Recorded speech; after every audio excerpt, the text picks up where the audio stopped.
eu super toparia um vídeo farmando debates políticos ou propaganda eleitoral. E não adianta dizer que tudo isso é uma palhaçada, que o Brasil é motivo de piada ou que a política brasileira não tem mais jeito, porque na realidade este é o ápice daquilo que conhecemos como democracia. Algo que ambos os lados tanto brigam entre si, acusando um ao outro de lhes roubar a liberdade que a democracia supostamente lhes fornece e protege. O que, parando pra pensar, é algo contraditório, porque pensa, a democracia, grosso modo, nada mais é do que fazer votações a determinadas atitudes governamentais. Ou seja, nela o povo decide por meio do voto como uma cidade, estado ou país serão regidas de acordo com as propostas que lhes são feitas através de outras pessoas, sendo o ganhador o mais votado das opções. Por isso se diz que é o povo quem governa. O que é muito louco, porque julgo eu que sempre vivi em uma democracia e ao longo de toda a minha vida eu ouvi as pessoas culparem seus governantes, mas jamais culparem a si mesmas por suas más escolhas. Afinal, se na democracia é o povo que decide, ele ao menos deveria se responsabilizar pelos males de sua sociedade. Se a democracia é de fato governada por uma maioria e ela de certa forma mantém a liberdade, como seria se a maioria das pessoas optasse pela escravidão? A não ser que você queira discutir o assunto de maneira mais filosófica, como eu já fiz em vídeos anteriores, não seria um tanto contraditório dizer que a democracia protege a liberdade quando, na realidade, ela apenas prioriza a opinião de uma maioria? Que venhamos e convenhamos, nem sempre está certo. Afinal, como a mamãe dizia, se todos comerem merda, você vai comer também?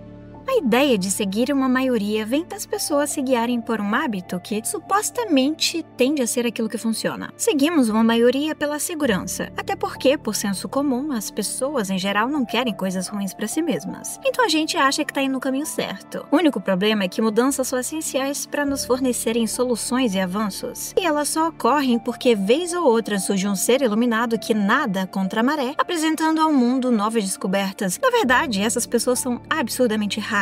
E quando elas aparecem, a sociedade tende a não aceitá-las muito bem. Uma coisa interessante sobre isso é que nem sempre as descobertas apresentam algo novo. Na verdade, a maioria delas só mostra uma resposta que sempre esteve presente, mas que as pessoas não conseguiam enxergar. Daí, a palavra descoberta, que seria como descobrir algo encoberto ou escondido. Outra que nem sempre as mudanças ou avanços representam um comportamento completamente novo para o mundo. Avançar não significa necessariamente evoluir, mas conseguir seguir em frente de alguma maneira, enquanto a mudança pode ser mudar um hábito velho por outro mais velho ainda, mas que seja mais conveniente para a situação. Saber disso é essencial para entender o comportamento da sociedade. Na história, vemos que ao longo dos anos existiram tanto sociedades menos evoluídas que a nossa, quanto sociedades equiparadas e, de certa forma, até mais avançadas em determinados aspectos. A ideia de que os antigos eram burros e não sabiam de nada é só um pensamento arrogante que surgiu com a modernidade. Afinal, se assim fosse, você não teria tanta dificuldade para aprender determinadas matérias que homens antigos descobriram, o que quer dizer que ninguém lhes ensinou, eles aprenderam por conta própria. Quando você para analisar a história, descobre que poucas coisas são realmente novas, e que na realidade a humanidade parece viver em um ciclo sem fim, onde não importa quão terrível tenha sido ter tido determinadas atitudes no passado, é como se a humanidade estivesse fadada a alcançar só até um certo ponto e voltar a cometer os mesmos erros. Muito do que temos hoje não é novo, talvez reformado, mas não completamente inovador. Isso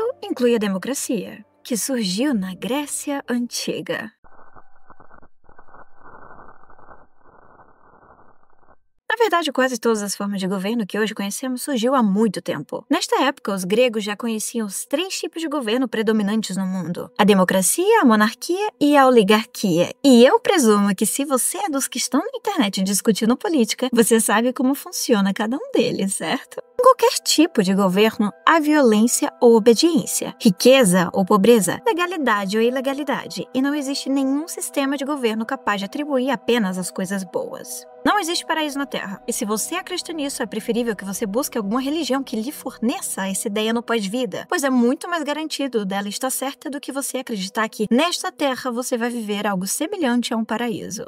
A monarquia é passada de maneira hereditária, onde um único homem governa. A democracia é o povo que decide através de votos, enquanto na oligarquia é um grupo seleto de indivíduos. Desses 3 tipos principais surgem inúmeras outras formas de governo. Na monarquia existem 2 tipos: a realeza, que seria o governo legítimo, e a tirania, que seria o governo ilegítimo. A tirania é quando um único homem toma à força o poder, embora o monarca legítimo pudesse ser um tirano, porque a tirania propriamente dita é um homem homem que governa oprimindo e subjugando o seu povo. Algumas pessoas diferem a tirania da ditadura, alegando que uma ditadura não é necessariamente opressiva, mesmo que ao longo da história não seja comum ver ditaduras sendo estabelecidas com festas e flores. Há também o governo feito por um grupo de homens. Quando eles não se importam com as leis, seguindo apenas seus interesses, damos o nome de oligarquia. Quando são homens ricos que governam com um modelo régio mais clássico e nobre, chamamos de aristocracia. E finalmente chegamos na democracia. Ao contrário das outras, aqui não há hierarquia. Não há melhor ou pior, pois todos são iguais. Qualquer um pode governar e é a maioria que decide. De maneira livre ou à força, observando as leis ou não. Há também o socialismo e o comunismo, mas estes não serão comentados por hora. Na cidade de Atenas, a democracia era regida por homens adultos atenienses. Só eles eram considerados como cidadãos. Mulheres, crianças ou escravos estavam fora desse termo e por isso não participavam ativamente na política. Eles se encontravam na eclésia, um tipo de praça gigante onde eles discutiam as leis. Cerca de 3.000 homens participavam ativamente nas decisões, mas apenas os gatos pingados aqui e acolá dominavam o cenário. Homens ricos com uma boa oratória.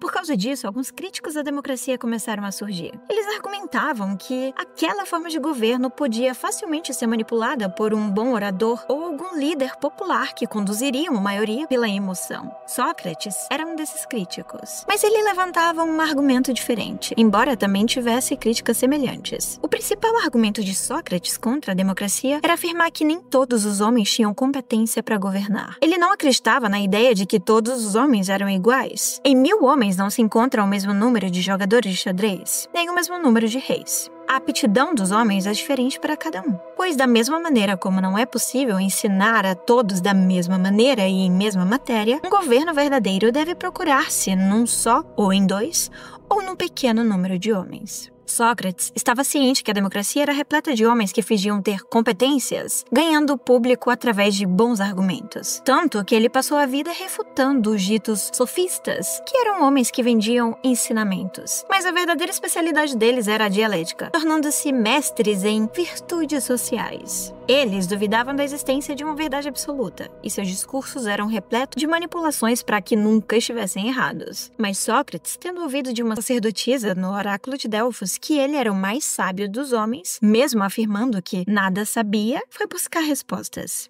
Primeiro com políticos, depois com literários e, por último, os artesãos. Em sua busca, ele concluiu que eles fingiam ser conhecedores da verdade. Não que eles não soubessem nada, pois ele mesmo afirma ter aprendido com todos, mas eles não sabiam de tudo, como diziam. Um homem, quando admite que sabe, se limita a conhecer mais, pois não busca mais conhecimento porque ele já acha que já tem, enquanto que o que admite que não sabe sempre está disposto a aprender mais, consequentemente adquirindo mais conhecimento. Por isso, Sócrates admitia que a única coisa que sabia era que não sabia de nada, porque os homens só são capazes de buscar o que lhes falta. Na sua jornada, Sócrates fez muitos inimigos, pois ele evidenciava a hipocrisia de muitos desses sofistas, até que aos 70 anos foi sentenciado à morte, sob o pedido de 3 acusadores: Meleto, um poeta; Linon, um orador; e Ânito, um artesão, acusado de ensinar o que não sabia, não acreditar nos deuses e corromper a juventude. Sócrates morreu bebendo uma taça de cicuta, após um julgamento infeliz com um tipo de sistema democrático onde a maioria que o detestava decidiu matá-lo por evidenciar as suas hipocrisias. Mas a voz do povo é a voz de Deus, não é?